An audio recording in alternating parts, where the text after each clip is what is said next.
කොහොමද යාළුවනේ මුලින්ම ප්‍රාර්ථනා කරන්නම් මගේ යාළුවන්ට 20යි 26 අවුරුද්ද සාර්ථකම අවුරුද්දක් වෙන්න කියලා ඊශ්‍රායල් යන්න බලාගෙන ඉන්න මාත් එක්ක එකතු වෙලා ඉන්න මගේ සෙට් එක අනිවාර්යෙන් දිනන අවුරුද්දක් වෙන්න කියලා පළවෙනියටම ප්‍රාර්ථනා කරන්නම්. මොකද මාර කට්ටක් ආගෙන අවුරුදු එකහමාරක් අවුරුද්දක් පුරාවට රැඳිලා ඉන්න සෙට් එකක් තමයි ඉන්නේ. ඒ සෙට් එකට හරියන්න කියලා එකෙන්ම ප්‍රාර්ථනා කරනවා මේ අවුරුද්ද.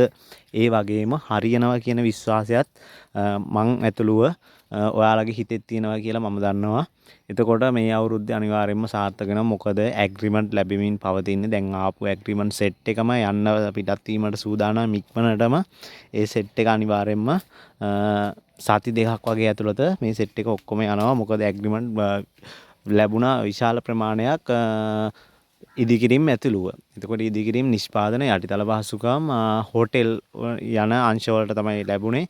මේ සෙට් එකටම ඉක්මනටම යන්න පුළුවන් අවස්ථාව තියෙනවා. මං හිතනවා සාර්ථක අවුරුද්දක් වෙයි කියලා. අපේ යන්න බලන් ඉන්න මගේ කොල්ලෝ ටිකට අනිවාර්යයෙන්ම මේක සාර්ථක අවුරුද්දක් වේවි.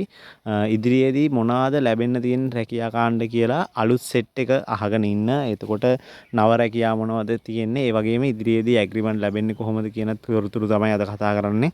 වීඩියෝ එකට අලුත් කෙනෙක් නම් මගේ channel එකට අලුත් කෙනෙක් නම් එකතු වෙන්න මගේ channel එකත් එක්ක subscribe button එක ඔබලා bell icon එක click කරලා notification all දාගන්න කියලා ඉල්ලීමක් කරනවා. එතකොට ඔයාලට මාත් එක්ක එකතු වෙලා දිගටම ඊශ්‍රායල් අප්ඩේට් ඔයාලට දිගටම ලැබෙන. ඒ වගේ මගේ FB page එකත් follow කරගෙන යන්න කියලා මතක් කරනවා. විකාර ප්‍රොඩක්ෂන් FB page එක link එක ඇති description එකේ channel එකට ගියාම බලා ගන්න පුළුවන්. ඒකත් මතක් කරන ගමන් ඔයාලට මතක් කරන්නම් දැන් මොනවද වෙන්න යන කියලා ඉදිරියේදී ඔයාලා දන්නවා ඇති ලබන මාසේ අනිවාර්යයෙන්ම ලොටරි දිනුම් මැදීමකට යන අවස්ථාව තියෙනවා. යටිතල පහසුකම් ලොටරි දිනුම් මැදීමක් නියමිතයි. ඒ වගේම නිෂ්පාදන අනිවාර්යයෙන්ම ලබන මාසේ අන්තිම වගේ වෙනකොට මේ ලොටරි දිනුම් මැදීම යනවා. ඒකෙදි තෝරා ගන්න කණ්ඩායමට අවස්ථාව තියෙනවා මෙඩිකල් පොලිස් රිපෝට් අරගෙන එයාලගේ ඇග්‍රීමන්ට් සෙක්ෂන් එකට ඇතුල් වෙන්න. එතකොට ඒ සෙක්ෂන් එකේදී වෙනද වගේම ඔයාලා තෝරා ගැනීම ක්‍රමවේදයට තෝරා ගන්නවා. එහෙදී කම්පැනි වල ඕනර්ලා ඇවිල්ලා ඒ කියන්නේ කම්පැනි වල ප්‍රධාන නිලධාරීන් ඇවිල්ලා තෝරා ගැනීම කරනවා. එහෙදී තමයි ඔයාලට යාමේ හැකියාව ලැබෙන්නේ ඊශ්‍රායල් රාජ්‍යය කරා. ඔයාලා බලාපොරොත්තු වෙමින් ඉන්න ඔයාලට ඇග්‍රීමන්ට් එකක් ලැබෙයි කියලා හිතේ බලාපොරොත්තු තියාගෙන අනිවාර්යෙන්ම ඉන්න. කරන රැකියාව කිසිසේත්ම අත්හරින්න එපා. ඇග්‍රීමන්ට් ලැබිලා ඇග්‍රීමන්ට් සයින් කරන ගම්ම ඔයා දැනට කරන රැකියාව කරගෙන ඉන්න. මොකද ඇග්‍රීමන්ට් එක අපිට අදෙයි හෙටෙයි කියලා කියන්න බෑ. මොකද පිරිස ලොකු පිරිසක් ඉන්නවනේ. එතකොට එයාලගෙන් තෝරා ගන්න විදියට තමයි ඇග්‍රීමන්ට් ලැබෙන්නේ. එතකොට ඇග්‍රීමන්ට් හෙට ඔයාට ලැබිලා අනිත් දවසේ දා කාටද ලැබෙන්නේ කියලා අපිට කියන්න අමාරුයි. හැබැයි ඇග්‍රීමන්ට් 10 15 වෙනවා 5 5යි එන්නේ. අපිට යන්න හම්බෙන්නේ නැහැ. එහෙම හිතන්න එපා. මොකද ඇග්‍රීමන්ට් එහෙම තමයි ලැබෙන්නේ. ඇග්‍රීමන්ට් 10 15 දැන් ඕනර් කෙනෙක් ඇවිල්ලා ඔයා හිතන්නකො කම්පැනි 10ක ඕනර්ලා එකපාරට ඇවිල්ලා ඒ කම්පැනි 10ම ඕනර්ලා ඉල්ලන්නේ නැහැ මට මේ ළමයි ටික දෙන්න. එක කම්පැනි එක ඕනර් කෙනෙක් ඇවිල්ලා මට ළමයි 10ක් 5ක් දෙන්න කියලා තමයි ඉල්ලන්නේ. එතකොට ඒ ඕනර්ගේ ළමයි ටික තමයි යන්නේ. ඊළඟට තව ඕනර් කෙනෙක් එනවා. එයා කියනවා මටත් ළමයි 10ක් වුණ මෙන්න මේ ළමයි ටික දෙන්න කියලා සිලෙක්ට් කරගන්නවා. එයාලා ඇවිල්ලා එයාලා බලනවා නිර්ණායක ටික බලලා.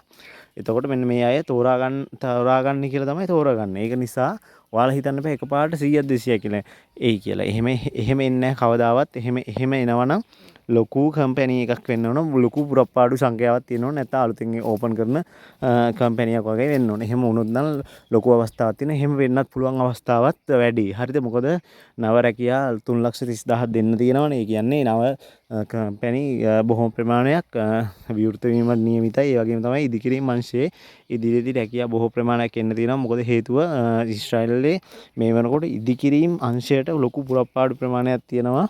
මොකද හේතුව දැන් එයාලගේ යුද්ධෙත් එක වෙච්ච විනාශයට නැවත ගොඩනැගීමට යාලා දැන් තමයි ස්ටාර්ට් කරලා තියෙන්නේ. එතකොට මෙයාලා බලාපොරොත්තු වෙනවා මේ වසරේ වැඩි සේවක පිරිසක් බඳව ගන්න ඊශ්‍රායල් ඉදිකිරීම් ශාස්ත්‍රය සඳහා.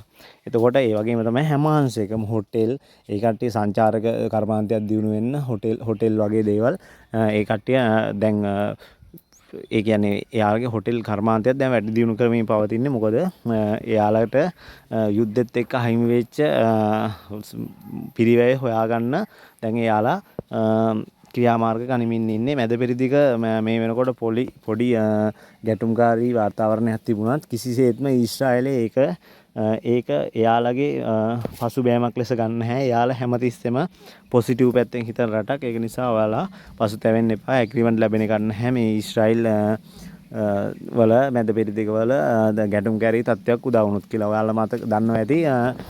ඒ වුණත් ඊශ්‍රායෙල් යුද්ධේ තියෙන කාලෙත් අපිට ඇග්‍රීමන්ට් ලැබුණා. එහෙම වෙන්න හේතුව එයාලා හැමතිස්සෙම සේවකය බඳව ගන්නවා. ඔයාලා ඒ ගැන පසුතැවිලි වෙන්න එපා. ඉදිරියේදී අනිවාර්යයෙන්ම නිෂ්පාදන අංශයට සහ යටිතල පහසුකම් අංශයට අනිත් අංශ වලට කිසිම ගැටලුවක් නැතුව ඔයාලා දන්නවා ලැබෙනවා කියලා ඇග්‍රීමන්ට්. මේ අංශ දෙක තමයි ප්‍රශ්නේ තිබුණේ. ඒ ප්‍රශ්නයක් දැන් ක්ලියර් වෙගෙන යන්නේ. ඒ වගේම තමයි ඊළඟට මතක් කරන්න ඕන ඔයාලට ඉදිරියේදී රැකියා කාණ්ඩ ගණනාවකින් වෙබ් එක ඕපන් වෙනවා. ඔයාගේ යාළුවෝ ඉන්නවනේ යාළුවන්ට වීඩියෝ එක ෂෙයා කරලා එයාලට මතක් කරන්න. එයාලට වීඩියෝ එක බලන්න කියන්නේ. එතකොට එයාලා ගණීවි යාලට ගන්න තියෙන දේවල් ටික. මොකද ඉදිරියේදී රැකියා කාණ්ඩ ගණනාවක් තියෙනවා වෙබ් එක ඕපන් වෙන්න. ඒ ගණනාවේදී ඔයාලට පුළුවන් ඉල්ලීමක් කරලා සම්මුඛ පරීක්ෂණ වලට පෙනී සිටින්න ඔයාලට වෙබ් එකෙන් ඉල්ලුම් පත්‍රය යොමු කරලා ඔයාලට පුළුවන් සම්මුඛ පරීක්ෂණ වලට පෙනී සිටින්න. ඔයාලා දන්නවා ක්‍රමවේදය මොකක්ද කියලා. වෙබ් එක ෆිල් කරාට පස්සේ ඔයාලට එනවා මැසේජ් එක. මැසේජ් එකෙන් තමයි පළවෙනි සම්මුඛ පරීක්ෂණයට රැගෙන යන්න ඕන දේවල් සහ සම්මුඛ පරීක්ෂණයට පෙනී සිටින්න දිනය දෙන්නේ. එතකොට ඔයාලට ගිහ සම්මුඛ පරීක්ෂණයට පෙනී සිටින්න තියෙන්නේ. ඒකෙදි ඔයාගේ ඉංග්‍රීසි භාෂාව හැසිරීම සහ ඔයාගේ සේවා සහතික ඔයාගේ සියලුම සර්ටිෆිකට් ටික චෙක් කරලා බලනවා දෙවෙනි සම්මුඛ පරීක්ෂණයට දාන්න කලින්. මොකද ඒක සමත් වුණොත් තමයි ඔයා දෙවෙනි සම්මුඛ පරීක්ෂණයට යන්නේ. ඉදිරියේදී තියෙන නියමිතයි මං හිතන්නේ පොඩි වෙනසක් වේවි. ශාරීරික යෝග්‍යතා පරීක්ෂණය පොඩි වෙනස්කමක් වෙනවා කියලා තමයි අපිට දැනගන්න ලැබුණේ. බලමු අපි එහෙම වෙයිද නැද්ද කියලා හරියටම කියන්න අමාරුයි. බොහෝ දුරට යෝග්‍යතා පරීක්ෂණයේ චූටි වෙනස්කම් ටිකක් වේවි. එතකොට ඔයාලට යෝග්‍යතා පරීක්ෂණයකට තියෙන්නේ කිලෝමීටර් 2ක් දුවන්න විනාඩි 11ක් ඇතුළත. ඒ වගේම වැලි කොට්ටයක් ඔසවගෙන යන්න තියෙනවා. ඒකත් කිලෝ 50ක වැලි කොට්ටයක් ඔසවගෙන යන්න තියෙනවා. ඒක සමත් වුණාට පස්සේ තමයි අවසානට ස්කිල් එක සහ ඉංග්‍රීසි දැනුම ටිකක් ඇඩ්වාන්ස් විදියට බලන්නේ. එතකොට අන්න එතනදී ඔයාලට සිද්ධ වෙනවා ඉංග්‍රීසි වලින් හොඳටම කතා කිරීමේ හැකියාව තියෙන්න ඕන. මොකද ගොඩක් අය පෙළුණා මේ පාර තිබ්බ නිෂ්පාදනාංශයේ අවසාන සම්මුඛ පරීක්ෂණයේදී ඉංග්‍රීසි දැනුම පරීක්ෂණය කරන ඒ ගත්ත පිරිසකේම ඉංග්‍රීසි කෝසස් කරපු අය තමයි මේ පාර නිෂ්පාදනාංශයේ ගත්තේ. එතකොට යාලට හැමෝටම සර්ටිෆිකට් තිබුණා ඉංග්‍රීසි කෝසස් කරා කියලා. එයාලට තමයි මේ අවසාන සම්මුඛ පරීක්ෂණයේදී ෆේල් වෙලා තිබුණේ. ඉංග්‍රීසි කෝස් කරපු ළමයිනුත් ෆේල් වෙලා තිබුණා මේ අවසාන සම්මුඛ පරීක්ෂණයේදී. එතකොට ඔයාලා තේරුම් ගන්න ඕන ඔයාලා සර්ටිෆිකට් එක බොරුවට හදන් ගියපු අය වෙන්නේ නැති මං හිතන්නේ. ඒ කියන්නේ ඔයාට සර්ටිෆිකට් එකක් ඔයාගේ යාළුවෙක්ගේ මාර්කෙන් හරින් ගත්ත කෙනෙක් තමයි එහෙම ෆේල් වෙන්නේ නැත්තේ. නැත්නම් ඉංග්‍රීසි දැනුම තිබුණොත් මෙතනදී මේ සම්මුඛ පරීක්ෂණයේදී කිසිම ගැටලුවක් නැතුව මුහුණ දෙන්න පුළුවන්. මොකද මෙතන කතා බහ කරන්න තියෙන්නේ සරල ප්‍රශ්න ටිකක් අහන්න. ලොකු බැරෑරුම් ප්‍රශ්න නෙමෙයි අහන්නේ. සාමාන්‍යයෙන් විවහාරයේ භාවිත වෙන ඉංග්‍රීසි තමයි අහන්නේ. එතකොට ඔයාට කිසිම ගැටලුවක් නැතුව උත්තර දෙන්න පුළුවන් හැකියාව තියෙන්න ඕන. ඔයාට ප්‍රශ්නේ තේරෙන්නෙත් නැහැ කියන්නේ මේ සර්ටිෆිකට් එක බොරු කියලා එයාලා තේරුම් අරන් තියනවා. ඒක නිසා තමයි එහෙම වීමට හේතුව.